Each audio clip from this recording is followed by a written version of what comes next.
So, 2024 Stoney Creek Model Railroad Club holiday exhibit,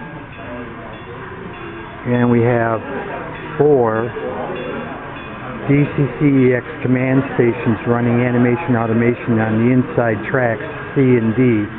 The outside tracks A and B are running on the lens throttle for the club with these types of throttles, and the inside tracks are running on our command stations DCC-EX along with engine driver throttles.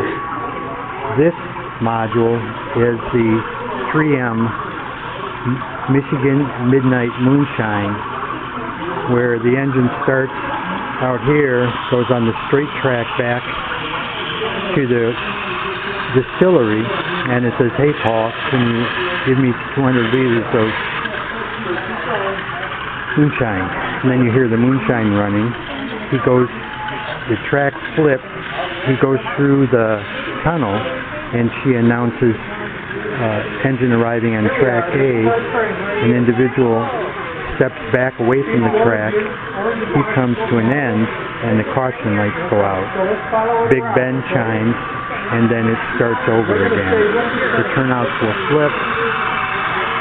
The turnouts here will flip.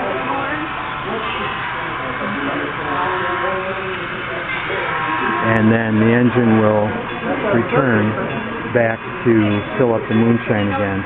And that's running on a DCC-EX command station, along with 2 turnout servos, another servo to move a person back and forth away from the engine over here, point green, red-green lights here for the point turnouts, an arc welder inside of there, and then caution signals here. And there's an MP3 player underneath here with a speaker under there, and that's doing the announcing. So there are 4 infrared servos, and we can put mimic panel buttons up here also. When you push the mimic panel buttons, it'll just start the animation or make the lights go on and off for a person move.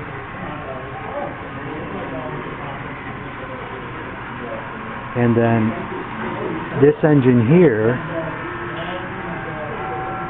is me in the driver's drive-in theater.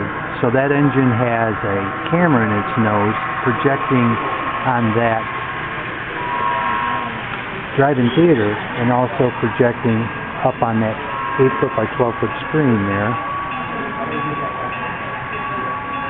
And that's one of the automations we're doing with DCC-EX at the train show this year. We have another one in this corner. This is one I built for the engine roundhouse. We have which engine's in which bay on a display here, the Polar Express service yard. And this animation is timed. It's just an engine running out onto the turntable, waiting, another engine backing up on the spur, and then bringing it back in. So then this is a train I put together for the Christmas. There's a circus train going by. So the kids are running the throttles, and they get engine conductor certificates if they run the engines around twice without running into another engine. So this is when I put together. This is the brown, black. This was orange, and I took them all apart and I repainted them in the Polar Express colors, and then set up a Christmas tree presents.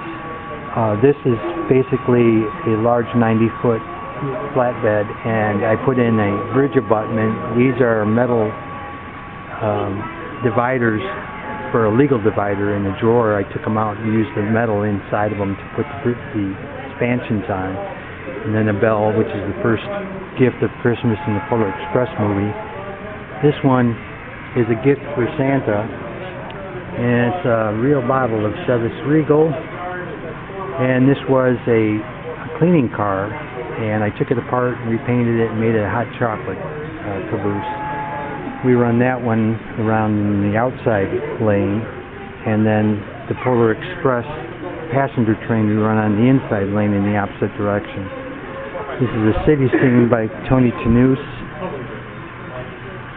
and I married my Polar Express layout to Tony's to match.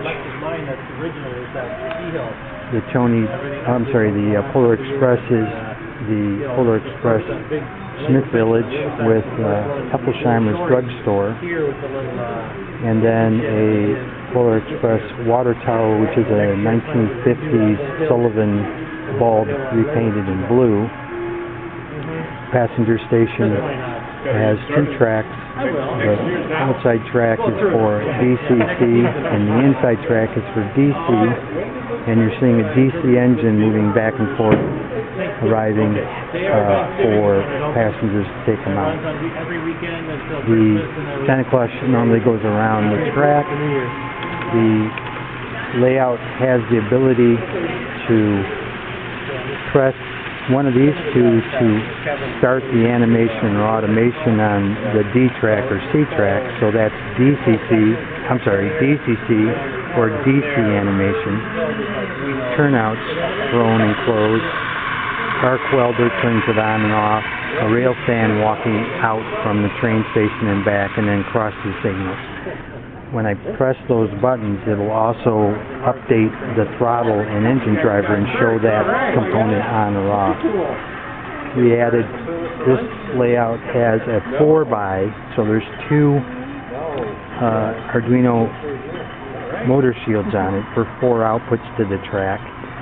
And so when I'm not running the lens, I'm running our command station on track A and B, and then C and D for the animation in the background. It's the same as the other one, except for what I've added this year besides the Wi-Fi, the DF player, infrared sensors, mimic panel buttons.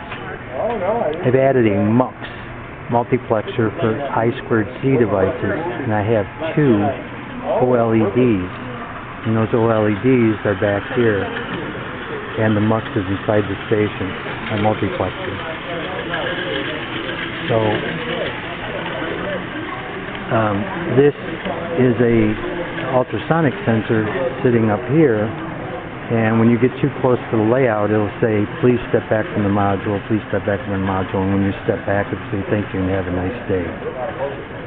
So that's the Polar Express station with a DCC-EX command station on it. Oh, and then there's a real Harley Davidson stopwatch, which is showing on time December 24th from the movie. This is a Polar Express passenger car. These are from the 1950s and 60s, and they were Santa Fe green. I took them apart and repainted them in Polar Express and had special decals made for them. And that's a Peter Marquette 1225. We labeled road name Polar Express. This is a circus scene. I have an MP3 player in the back playing sounds for lions, tigers, and bears and chimps chattering, plus circus music, but it comes overwhelming with sound in both of these sides. Inside of here is a MP3 player. Right now you hear sound track ticking, tick, tick, tick, tick, tick, as it goes around the layout. But then there's 2 songs on the MP3 player. One is Hot Chocolate from the movie Polar Express, and the second just started playing is In the Mood from Benny Goodman.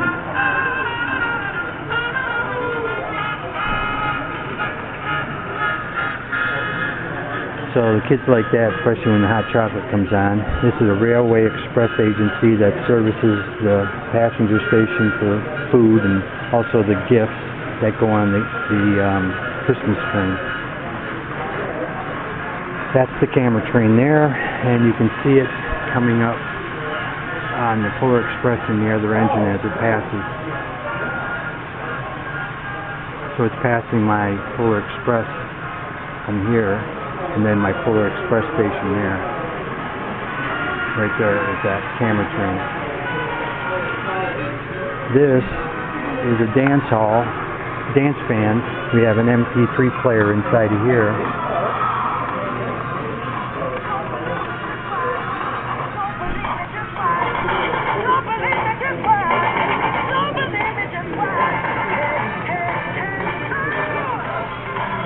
And the ladies are waiting to get in line, six of them and only one guy. And every type of car in the U.S. old and new. This is our bridge, which we can lift up, and we can walk into our center section. That came in handy as we get older. This is a newer airport view module, and we're talking about actually putting in some DC motors into these engines and using engine driver throttle to throttle up the engines and MP3 player to put some sound on them. A town the center here is a comic book building. They're doing some construction up here, laying new tar on the roof. There's an accident here, and the cop's too busy trying to get to the scene, and he actually launches himself over the top of this.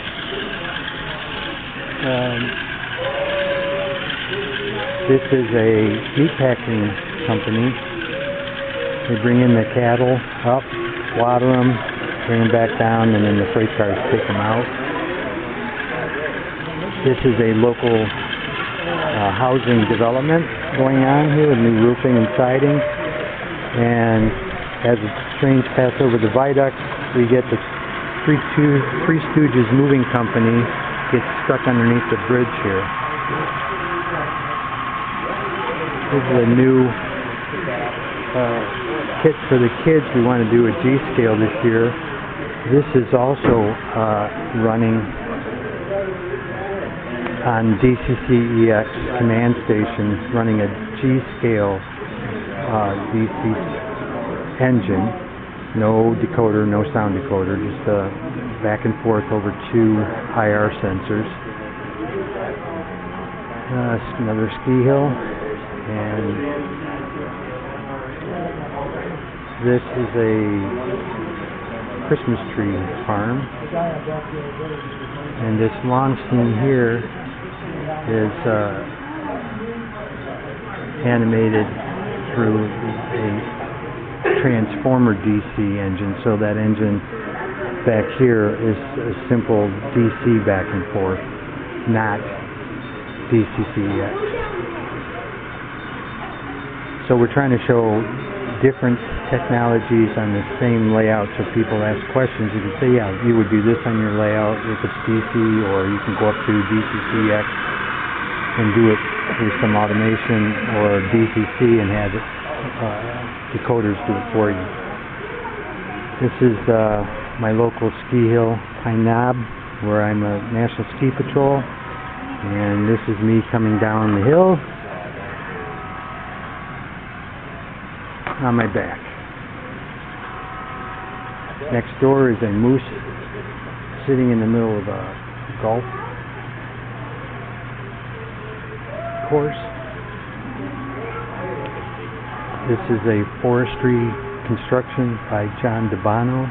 He's 92 years old. He's the oldest in our club. Our youngest is 19 or 20. We have two 20-year-old college students. John DeBano is an unbelievable detail. Beautiful. He can actually take this centerpiece out here. This centerpiece he takes out and puts it in his home layout, as well as this centerpiece here comes up and out of the module and goes into his home layout in his house. Beautiful detail. Next door is a farm by Rad Jones. Rad's ex-Secret Service agent for Kennedy through Reagan in the 60s and 70s and 80s. and he's retired and does a lot of N-scale modeling in his basement, but he's also very detailed. And then we're to Pauline's Pickle Factory, and this is next to the farm. Instead of farming for pickles, they're actually doing some herbs and things for the distillery. And I've also been told that they carry marijuana in those, but I'm not sure. So we're back, I think, to the beginning. There are five DCC systems here. The outside two tracks are on the lens, so they can use standard throttles for the kids that we cover with plastic, so they can only get to the horn button and throttle. And then the inside tracks, we have 4 DCC-EX command stations, one on this layout here, a corner module here for the engine house, the middle one for the passenger station, and the corner one for the G-scale modeling back and forth. So this is a 2024 modular layout from the Stoney Creek Model Railroad Club in Rochester, Michigan, Van Heusen Farm Museum. I hope that gives you an idea of our layout. Thank you. Have a good day.